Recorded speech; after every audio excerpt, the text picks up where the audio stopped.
We're all about the Archers. I'm Philippa. And I'm Lauren. And we're here to talk to you all about what's happened so far this week. We'll be focusing particularly on the episodes Sunday the 26th, Monday the 27th, and tonight, Tuesday the 28th of October. You have been warned, there will be spoilers. Thoughts? Oh, well, there's a lot of ag going on, isn't there? There's a lot there of is. ag. I'm nervous where to sit with it, Philippa, because I understand George has done wrong. I don't like George. I still think he's a terrible misogynist. The way he spoke to Lillian last week, that's not this week, but last week, I still think he's awful. But I also can imagine coming out of prison and not having anything to do and not being able to get a job or even a break on anything must be very disheartening. So I feel very torn about the whole thing. How do you feel? Yeah, absolutely. A few weeks ago, I'd have thought, well, I'm all pro Lillian and anti George. And now I find myself feeling sorry for George and being a bit cross with Lillian. I understand why she's feeling as she is. Yeah. There's a lot she's carrying, but then Emma didn't help herself tonight. No, so also Emma, I don't like the way Emma was saying about I'm going to expose Lillian on social media and all of this, and I think that's what I mean. There's a lot of ag going round, and I don't know where I sit with it. I mean, I'd prefer not to sit with any of it. Do I have to have an opinion on it? Am I on a podcast talking about it? No. Because Emma did all of that with Alice in the Stables going on social media before and had seemed to learn her lesson. Yeah. And Emma's just so cross. And so, okay, she disagreed with Justin, but he's the customer. And he wasn't asking her to cut her arm off. He was just saying he didn't want George there, which I can understand. And she was very rude. She was very. I've also got issue with Lillian being as upset and barring George from the pub. I mean, when on Alice's behalf, when Alice has said, "Oh, you're not doing that for me, are you?" Yeah, Alice, exactly. Alice knows plenty about second chances, I guess. I know it's different. She's got an illness, I understand. But she has had to be given a second chance at various places. And she's in a place of immense privilege where she's been able to sort of go in and out of a job that's looked after her, go in and out of a house that she hasn't had to worry is there, and it's just a different story for the Grundys, isn't it? So it does get you thinking about the deeper things. But yeah, Alice in particular was like, oh, you're not Lillian is cross on Alice's behalf. Justin is acting this way on Alice's behalf, and Alice doesn't even want that. So I do worry that Lillian isn't coping well, full stop. I think it might. Yeah, I think you're right. The Miranda chat and the home farm. She was. How do you feel about that? That is icky to me. I thought there's plenty of other places you could move. It's a bit weird, but I don't think that Lillian should be the one most affected by it. I know that it was her sister, and Jenny, it was her place, but. Still, they moved out. I don't know. I don't feel comfortable with Lillian's life choices at the moment. There's lots going on, isn't there? There's a lot to not feel comfortable with. But shall we talk about our favourites? What's made us feel comfortable? Go for it. Well, I think one of your favourites might be that Panto got mentioned. Oh, yes, it did. I mean, first of all, no pantomime. What? Yeah. But and to hear Joy, that was nice. Yes, that was very nice. There were ideas. Yes, that made me happy. There was something else that made me very happy that I think might have made you happy as well.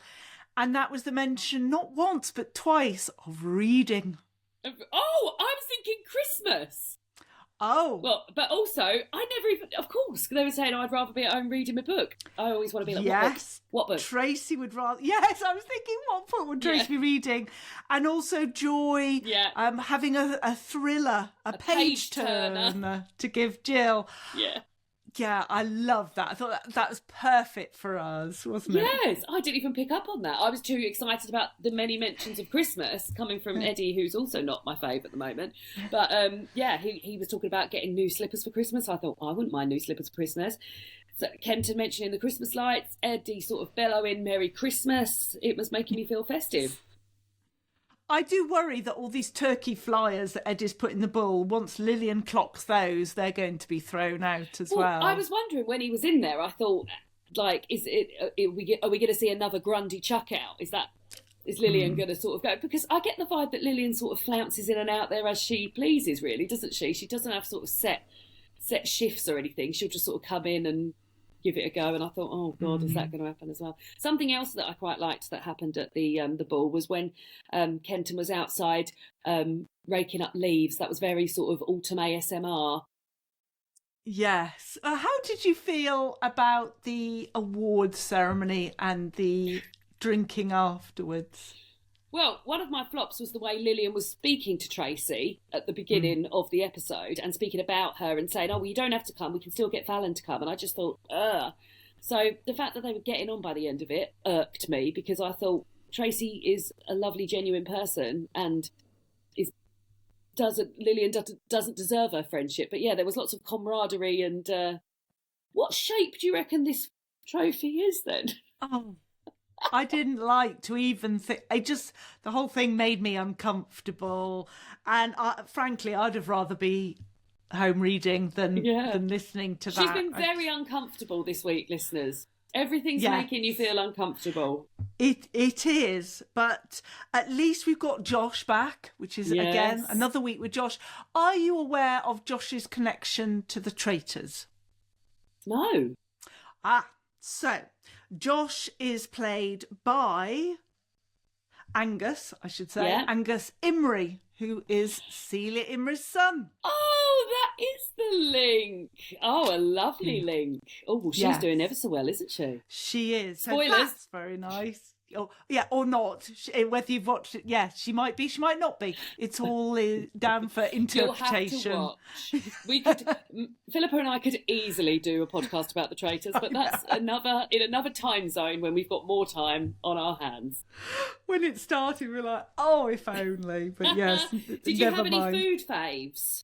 Oh yes. Well, I've got my whole list. I mean, there's 4 items I've got on the list. Have I missed some? I didn't list everything. I just listed what would purely be my fave. So lunch at the tea room, spiced pumpkin soup. Yes, please. I had vegetable curried soup, curried vegetable soup with parsnip crisps on for lunch today. So I'm very into that. And then the other thing was Leonard's famous sarnie, and I thought, what is in that famous sarnie of Leonard's? It got me thinking about what I like in a sarnie, and I like a sort of cheese and mayo salad is one of my faves. Brie and cranberry, another fave sarnie of mine. But I don't know what would be in Leonard's famous sarnie. I think it'd be quite traditional. I think there's definitely some meat in there. Yes, and some they're very keen on mustard. Yeah, I don't like mustard. Piccalilli or something. No. Leonard's not putting kimchi in, is he? He's not doing that. I love the idea of a Grundy roast, not your bag, I know. Well, I'll eat the roast without the meat. Yeah, sausage rolls and canapes at the awards ceremony that Tracy was not so keen on, having chips to line a stomach. Bless her. I'm up for that. Tracy. I just love her. She's so great, isn't she? What do you think about this missing heifer, and that nobody seems to have clocked that it's obvious that it's come from Meadow Farm? Well, I was thinking it's from Meadow Farm, but then maybe others aren't as in the Meadow Farm situation as we have been hearing David and Ruth and Josh flirting his blooming socks off. This poor, uninterested, grieving woman. Do you think that, because Pip is so busy, she can't make this costume for Rosie. Yeah. Do you think Rosie would prefer a costume handmade by Pip or one bought online? She would at all. And also another moment of me being exasperated over Pip was Pip not wanting Esme to think that she's a whinger. And I thought... Yeah, we all know that. All we've heard from you, Pip, since I've started listening is whinging. But no, she would definitely prefer a one that hasn't been rushed, has had some planning into it, or rather than just trying to get your nan's sewing machine up and running. No. Or using a stapler to do the edges. That's the sort of thing I would have done, I'm afraid. So there we go. I was alarmed at something tonight, though. Oh, what? They didn't say clear the drop zone. They said all clear. When did this change in their health and safety? She actually said, I'm coming into the drop zone. Yes, that was as well. All clear. Or is the drop zone clear? I was definitely not happy with the way that it was said. No. But then I suppose that's what happens when you get George involved. Corners get cut. And Will proclaiming winter's coming sounded. Well, these yes. are all lovely things that I love. Yeah. So I've had. I know, but it sounded like he was proclaiming bad times winter are is on their coming. Way. The trees won't need us. Yes. Nothing really to sort of. I think we sort of covered it. There hasn't been all that much that's happened this week, has it? No, I mean, I'm just concerned about George and his gaming, but also I was wondering why he'd not started the drone business. We've heard tonight he's tried. Yeah. But he had this grand plan for the cardboard coffins. Oh, of course, we haven't heard any more about the cardboard coffins. No, so what's going on there? I will say the environment that George is creating for himself, whether or not it's of his own making, is not the environment you want someone who already has the sort of misogynistic thoughts that George has, doesn't it? He sort of, it's so bizarre. Maybe it's not bizarre, maybe this is classic behaviour, but he reveres Amber so much, and she's just the top of this pyramid of wonderful people, and then the next minute he's loitering on the village green waiting to intimidate Lily, and I'm just like, why aren't you balancing these things out, George? But yeah, the situation, the gaming, the being in bed all day, cereal for dinner, like, this is all red flags, isn't it? And do you think Amber's still as keen because she chose to go out with her work friends for a drink? I was wondering that. I thought, if you've got, and she's been so excited about him coming home, and then all of a sudden she's going out after work. Where does she work as well? A farm shop or something? Agricultural supplies, farming supplies. Agricultural supplies, yes. I mean, I just think George, he needs to set up his own business, an online business, something which he can do and just start again. But nobody else can do it for him. And Emma, I don't like how Emma is trying to over-mother him into doing something. It's got to be down to him. He's got to pull himself out. When Emma and Tracy were talking tonight as well, no, not tonight, maybe it was last night, and she always downplays the fact that George is an adult, doesn't she? And Tracy actually had to say to her, well, to be fair, Emma, George is an adult as well. She's always still very much of the George is a child, George is a child. And I'm like, how long is she going to keep giving that when he's now served a year in big boys prison? So it's all very tricky. And I think Esme's still allowing Brookfield to just do all the work at Meadow Farm seems entirely wrong to me. I have a prediction on that, if you would care to indulge me on it. Yes, well, I'm just going to get to stars and twits and predictions. Do you want to predict away, though? I wonder if this is, and this has only been mentioned as a passing comment into yesterday's episode. I wonder if Akram's going to be taking over Meadow Farm. I do think there's going to be a rush of applicants to take over. That would be lovely because he does seem very comfortable on the farm. Yeah. It just depends whether they've got to buy it or whether it's a tenancy. We don't know. No. I think it'll be good for... I'm thinking of Khalil, how much he'd love it. Oh, but George is going to try for it. Oh. Rory's going to try for it. Alice will try for it. Adam will try for it. God, I hadn't even considered Josh will try for it. I hadn't even considered that. It's going to be a hot potato, I think. Maybe Ruth just will never come home. She'll just be there forever. She's down there all the time anyway. Or Josh and Esme. Oh, who knows? Who knows? So many choices. Star of the week, tell me. Well, Tracy. Because she'd rather be at home reading her book. Yes. She was incredibly polite to Lillian after she'd been awful. And she's just down to earth and the best thing that's happened this week for me. What about you? Mine was Joy for keeping the Christmas show alive and having a page-turning thriller that she wants to pass on to Jill. Who's your twit?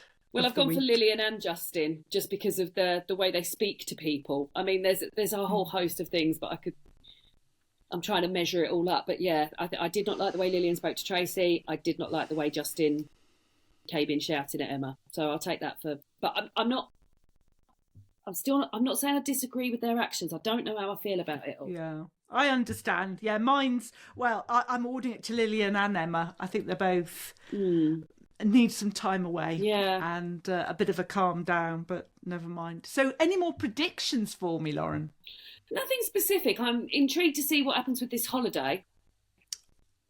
Yeah, I mean, I want to be there for every second Yeah. of it, but I think Rory is so immature booking it. I didn't know he was 22. I guess Yeah.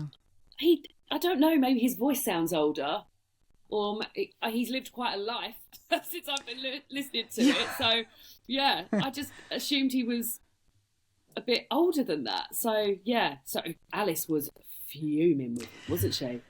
She was. Don't get. Oh yes. Well, we could talk about that. Maybe something else will happen next week. My predictions are that Lillian and Eddie will have an argument, and she's going to ban every Grundy and everybody related to the Grundys from the Bull. I think something's going to go wrong with Meadow Farm and Brookfield. They didn't have time before. They didn't have time to sweep the barn before. So how they're having time to do all of this.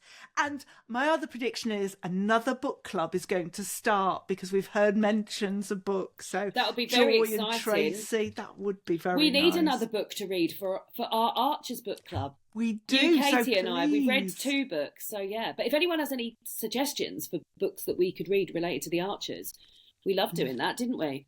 Oh, we've had such fun doing that. Yeah, absolutely.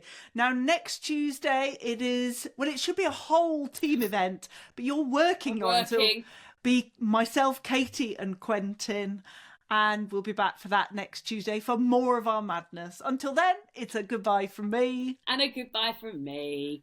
Goodbye, everyone. Bye.